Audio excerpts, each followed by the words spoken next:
Hey YouTube, so what we have here is the Insinkerator Quiet Color Sink Baffle. Now this is the original design, and what this thing does is create a little dam of water over the opening, which helps muffle the noise. And the problem with this thing, it doesn't allow food to just fall through.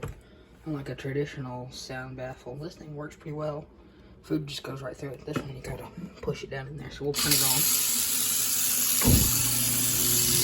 Here, the water is actually louder than the garbage disposal itself. Now, the kind of sound baffle loud. Put this other one in there. That one's a little louder, but it allows stuff to go through the disposal.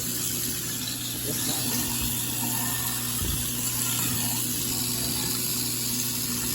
Don't worry, my hands are nowhere near danger. Don't worry about my hands. The grinding action occurred at the very bottom of the garbage disposal, so don't worry about putting your hand in the top. So, yeah, bye.